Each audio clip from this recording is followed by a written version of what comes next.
آپ اس اسٹیبلشمنٹ کو تو برا بھلا کہتے ہیں.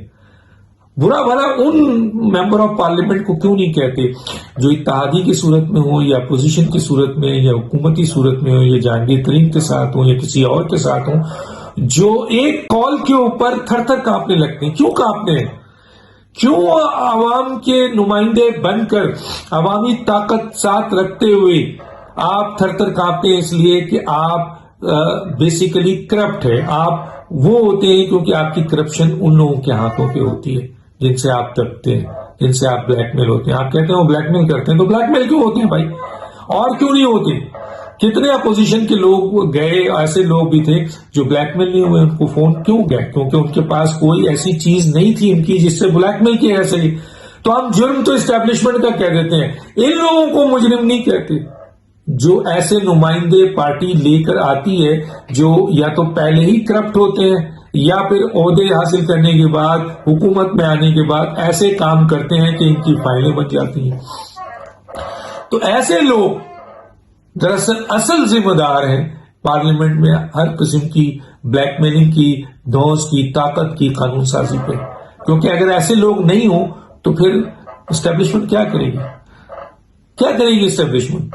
بھائی اگر کوئی شخص کی فائل نہیں ہے, کوئی شخص کرپٹ نہیں ہے, کوئی شخص نے غلط طریقے سے الیکشن نہیں لڑا ہو, غلط طریقے سے الیکشن جیت کے پارلیمنٹ میں نہیں گیا ہو, کوئی کمزوری کسی شخص کی نہ ہو ایسی کہ جس کو اسٹیبلشمنٹ بلیک میل کر سکے, تو پھر کیا کرے گی اسٹیبلشمنٹ؟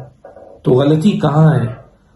یہ ادارے کے جو پارٹی کے سربراہ ہیں ان کو بھی سوچنا چاہیے کہ میری پارٹی میں کتنے, اب کسی نے کہا کہ میری پارٹی کے تو پورے لوگ موجود تھے, تو اس کا مطلب ہے پورے لوگوں نے اسٹینڈ لیا. ان کو بھی دھمکیاں آئی ہوں گی, لیکن جو بھاگ گئے ان کو واچ کیا جائے, ان کو سزا کا آپ ان کی سزا کریں تاکہ جو ممبران آئندہ کسی سیاسی جماعت میں عوامی طاقت کا استعمال کر کے ممبر بنے وہ آگے چل کے نہ تو کرپشن کریں, کوئی کمزوری دیں کہ بلیک میل ہو, نہ پہلے کوئی ان کے پاس ایسی کمزوری ہو ان کی کہ جس کی بنیاد پہ ہو. تو اگر آپ نے آج ایسے چند ممبران کو جو عبرت کا نشان بنا دیا سیاسی جماعتوں کے لیڈر نے, تو پھر پارلیمنٹ میں بلیک میلنگ نہیں ہو سکے گی, پھر طاقت کا نہیں ہو سکے گا, پھر دھوس نہیں چل سکتی, پھر کچھ نہیں چل سکتا. تو ان کی یہ بھی سب سے بڑے ذمہ دار ہیں, یاد رکھیے گا.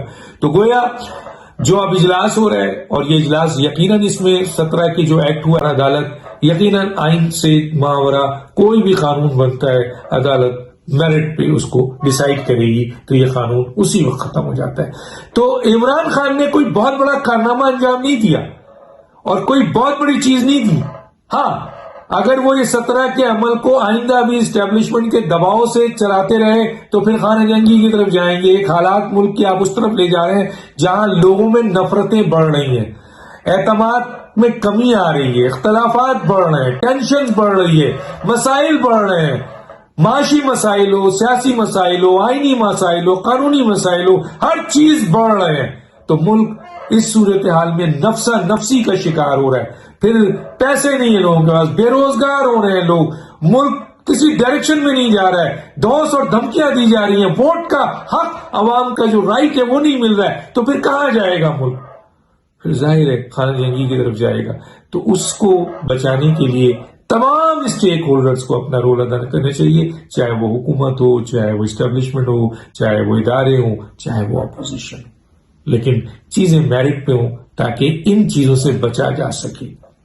دیکھتے ہیں کہ ان اجلاسوں میں کیا ہوتا ہے. چند اہم فیصلے بھی ہیں, کورٹوں سے بھی فیصلے ہونے والے ہیں, وہ بھی عوام دیکھ رہی ہے کیا ہے وہ میرٹ پہ ہوتے ہیں یا نہیں ہوتے ہیں. ماضی میں بہت ساری چیزیں سامنے آ چکی ہیں اس کو, اور بہت سے ایسے کیسز کورٹوں میں بھی پڑے ہیں اور الیکشن کمیشن میں بھی پڑے ہیں جو میرٹ کا انتظار کر رہے ہیں انصاف کا, اور اگر ان نہیں دیا گیا, بے انصافی ہوتی رہی تو بہت برا ہو جائے گا.